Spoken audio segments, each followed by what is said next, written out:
the movie you're watching was made in the last few decades, you can bet that a large majority of what you're seeing is computer generated. My question is, what the hell? CGI special effects have completely taken over Hollywood, and most of the movies made there today would be impossible without it. But there's a lot of work involved in creating these movie masterpieces after filming. So what does it look like before? Well, it's pretty funny. By the way, don't forget to hit that subscribe button if you haven't already. Let's get it on. Avengers Infinity War. If there's one genre that makes full use of all the wonderful things CGI can give them, it's superhero films. Marvel just loves its CGI. Of course, once all the work has gone into it and it's up on the big screen, it looks awesome. So it's pretty fun to have a look behind the scenes and see just how uncool most of the actors looked on set. Sure, some of them are lucky enough to play more human characters and get the cool Black Panther or Iron Man suits, but the rest of them, well, they're just some guys standing in a warehouse with dots painted on their faces. But the absolute crowning joy of all this is Josh Brolin trying to play Thanos. Sure, he's a pretty imposing character in the films, but that's just the problem. The character is way taller than Brolin. So what kind of costuming magic has the team come up with to help him achieve that on set? They stuck a cardboard cutout of Thanos' face on a stick and taped it to Brolin's back. Pure genius if I ever saw it. Guardians of the Galaxy. If you want to see two of the most iconic characters from 21st century cinema So what? all rolled up into one film, you know where to turn. Guardians of the Galaxy. That film actually uses plenty of actual makeup and costumes to bring its characters to life, but it won't surprise you to hear that those two icons, Groot and Rocket, were computer generated. It's well worth watching some of the behind-the-scenes shots for loads of reasons, from the huge green screens in the background to the spaceship bits and all the actual real-life pyrotechnic explosions. A lot of explosions. But the best reason to take a look behind the camera is Rocket. Yeah. When he's still just director James Gunn's younger brother Sean, crawling around the set in a green suit. He seems to be really playing the part too. Shame they animated his face out. Jurassic World.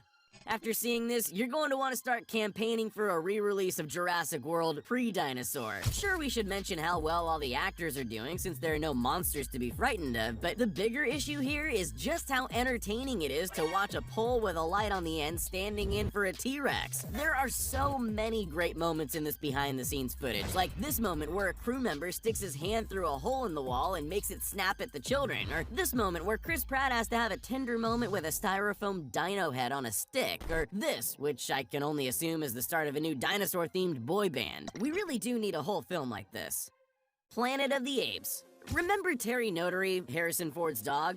Well, before he was a dog, he was the world's leading ape guy. He's played apes in all kinds of films, but his most famous work was in the Planet of the Apes franchise. But as good as he is at switching from one sort of ape to another with nothing but some arm stilt things and his physical acting ability, he couldn't play all those apes on his own. They needed one actor for every ape because they wanted the first film of the new series to be the only motion capture film to shoot on location outside at that time. So, how did they do that? They got a bunch of adults and Gollum, otherwise known as Andy Serkis, together in a room and made them go to ape school, with Notary as their teacher.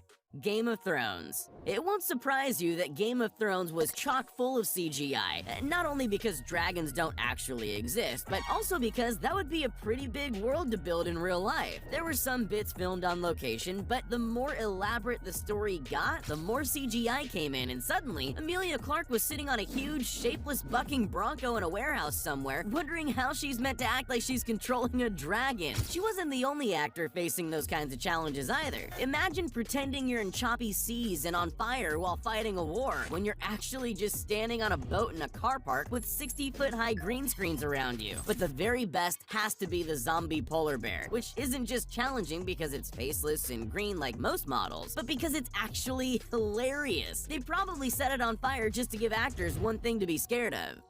Solo, a Star Wars story.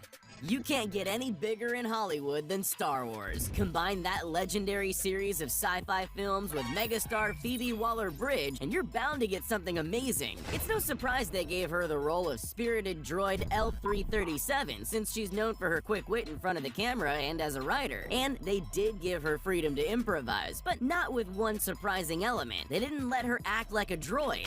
What? Well, I guess it worked, but that's gotta be a challenge, especially when your whole body is covered in wires and robot bits, and all your human parts are hidden behind a green suit. It looked great in the end, but imagine shooting a whole film with your face in green mesh. She's a consummate professional.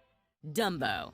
Picture a cute little baby elephant in your mind. Now imagine what could possibly stand in for a CGI version in a film. Maybe a model or something? How about a human man? It wouldn't be my first choice, but that's what they did on Dumbo. Apparently it helps the animators create accurate movements, but Ed Osmond must have worked pretty hard to get that right, because he isn't anywhere near the same shape as Dumbo. Watching the footage back, it seems like they just wanted someone they could watch roll down a ramp a few times, because it's much more entertaining when a human does it than a model of a baby elephant. He was very committed though. I hope his work paid off. The Call of the Wild. The Call of the Wild didn't get the best reception from critics or audiences, which is surprising because normally people go crazy for anything with Harrison Ford in it. But there was one group who were very happy about it: animal activists. That's because it's a movie about a dog, but with no dog in it, guaranteeing that no animal cruelty happened on set. But how do you make a dog movie with no dog? You call Terry Notary. He's Hollywood's go-to guy for motion capture animals. He was once a Cirque du Soleil performer and now is better known for playing apes in all sorts of movies, but some people would say his career hasn't changed much. He's still running around in a leotard doing odd things, like walking around on arm stilts, trying as hard as any human ever has to convince everyone around them that they're Harrison Ford's dog. This is a job you can actually do as an adult. What a world. Deadpool. Deadpool has become one of the biggest smash hit films of our time, but that kind of thing doesn't come easy. They gave themselves an incredible challenge by writing Colossus into the films.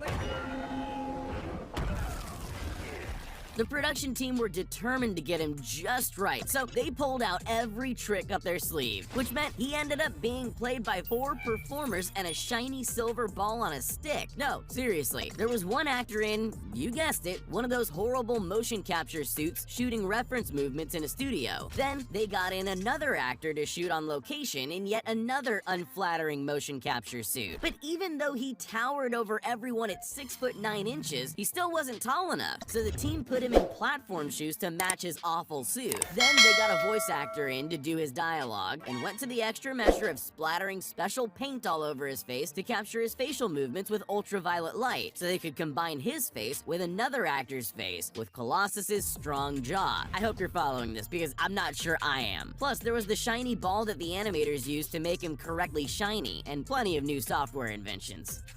Wow. Beauty and the Beast.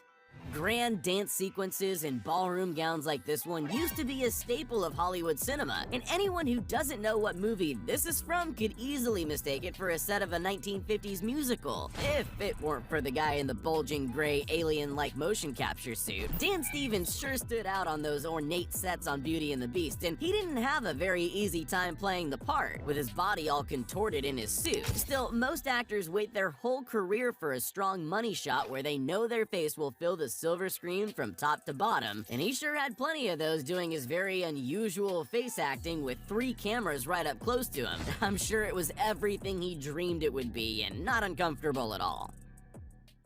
We'll see you later.